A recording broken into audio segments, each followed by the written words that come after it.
The show where there are no penalties, nothing is offside, and everything is fair game. This is The Gloves Are Off.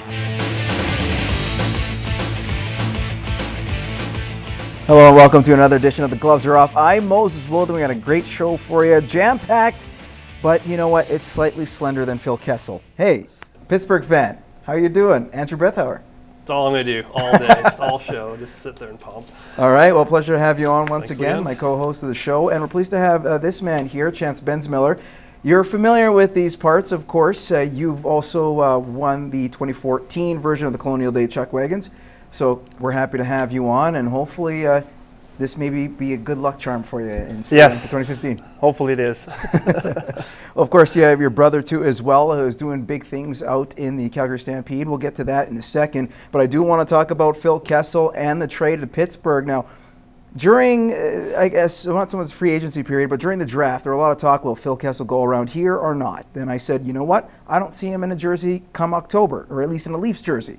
That turned out to be true the following days. On Wednesday, last week, when they officially had free agency, it was probably the biggest move out of all the teams that were made. 4 players involved, or 5 players involved, and also a couple draft picks. You look at what the Leafs got in terms of young prospects, Kapanen, Harrington as an example. Then you look at a potential 40-goal man, maybe 50-goal man of Phil Kessel, working with Sidney Crosby and Yevgeny Malkin. And I'll start with you, Chance. What do you make of this deal? Do you feel Pittsburgh maybe gave too much to work, at least focus on the now and try to win a cup now? Yeah, I think they do. I mean, it don't take a rocket scientist to watch hockey. If you've played it, I guess you should say. But from what I see, I think they gave quite a bit too much. I mean, could they have went less players back and forth? Absolutely. I mean, Kessel's a good hockey player, but the team he's on, he looks like a superstar. Is he a superstar? That's the better question. So now he's going to be playing with 2 guys that are superstars. Is he going to gel with them? Maybe he'll be unreal. Maybe he won't. The trouble is, I guess you won't know until they start playing, because every team looks unreal on paper, but until they hit the ice, you don't know what you got.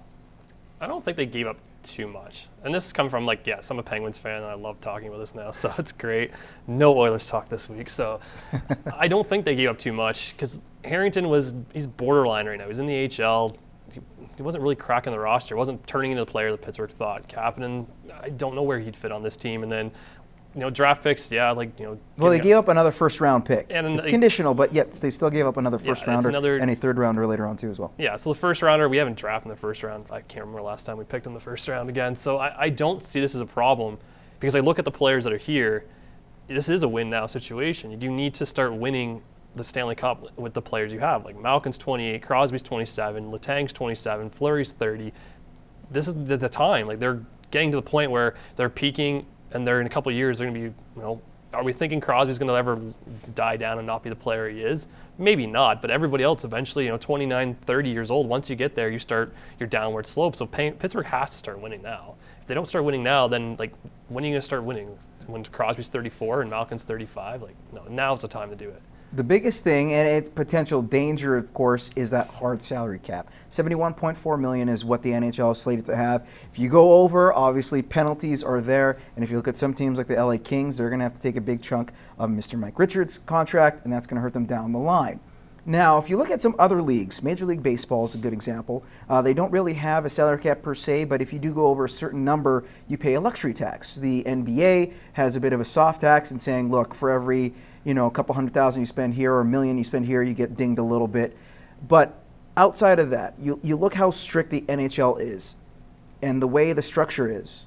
Does that make any sense? And maybe should the NHL look at what other leagues are doing and go to that soft cap? And I'll start with you, Andrew.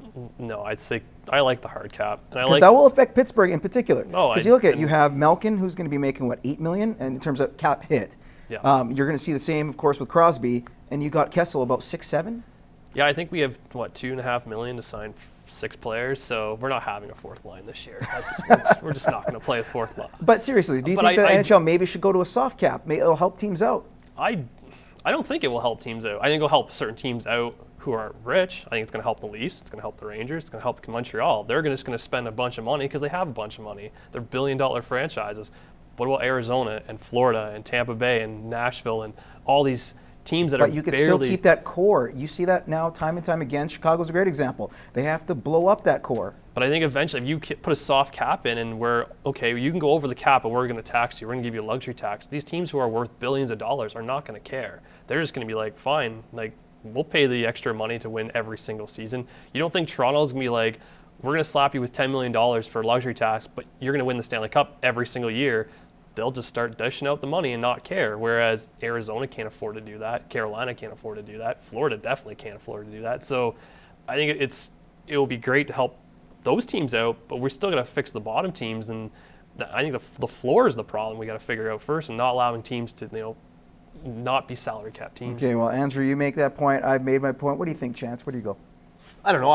I think the way it is right now is probably the best. I mean, like you said, some of these teams just have way too much money. So, yeah, if they want to win the cup and they have a good core of guys, absolutely. Getting hit with 5, 10, 15, 20 million is nothing to them. That's just a write-off, right? But money isn't always the thing, because you look at the Rangers before there was a salary cap in, say, the late 90s, they stocked their team with the who's who of a lineup, but yet they couldn't at least get out of the basement and never really made the playoffs during that time. Well, there's definitely a point to where it's not even, I guess you should say, how much money they can put out. It comes down to what they have for a team in front of them. You can have every high-paid player in the league, but if they're not willing to, if they've never been there, it's like taking Connor McDavid. Yeah, sure, he could be the best player in the NHL, but are you going to go throw him on the first line of a prospect team that could win the cup this year? Are you going to put all the weight on his shoulders, I guess I should say, right? That's a lot. So, I mean, no matter how much money you have, it's still going to be tough because your guys still have to do it. That's the biggest thing. And that's going to be interesting to see what happens once these teams start getting into trouble. I find that they maybe should lessen the hard cap and maybe make it a little bit softer. But we're going to have to move on to another topic, and I'm going to have to digress and pause on this one. How about this? We'll talk about something that you're very familiar with, Chance. Calgary Stampede, Rangeland Derby. You got several CPCA names in there. Some are doing well. Some have done horrifically bad from night one. And I guess, Chance, you start this question off for me, or answer for me. Who has been the most surprising, or has been surprising for you? Who's been disappointing? And we'll start with disappointing. Well, I mean, if I had to pick of all the drivers, I guess the CPCA in general has been kind of disappointing down there, but probably Wayne Knight. I mean, he's just the horsepower he has and the way Wayne can drive. I guess he had bad luck the first night, missed both barrels, got interference for 28 seconds. 31 seconds total in penalties. Yeah, already. I mean, that's tough. That was after 2 nights, I think. So we're coming into night number 5 right now. I'm really hoping he can just even bounce back, because, I mean, to take some of our top-end guys like Ray Mitzwing opening night off the 1 barrel, hit his bottom. He just won Onion Lake. So it's a little disheartening, and especially for a guy like me. I'm trying to get to Calgary, so the more spots us CPCA guys can do there brings back more to the CPCA itself. And, I mean, I shouldn't say that in a biased way, like, oh, yeah, you guys just go run your hearts out and hopefully we get more spots, because it has nothing to do with that. I truly, genuinely, down deep, I want them to actually do good in Calgary for themselves. I mean, they got to make money. It's a tough racket. Surprising on your end. I mean, Jamie, he's doing really well there. Vern, same thing. Actually, one guy that, hopefully he can just hold it together. He's not running real fast right now, but he's been running smart and clean, is Dallas Dick. He's his horses, he's not quite barreling with them guys right now, but he's really running them down, and he's just playing it cool and calm. And that's, especially as a rookie, even there's guys that have been there for 15 years that still, every race out in Calgary, it bugs them. I shouldn't say bugs them, but the pressure builds up. That's basically our Stanley Cup. So you want to make sure that you're ready every day with the horses, and you're going to go out and kick some butt, I guess. Do you agree with those choices, or do you feel there's maybe another name that can go to either category? Wayne Knight's the big one, but I think Chris Molly may be the disappointment, only because he's the first place in CPCA.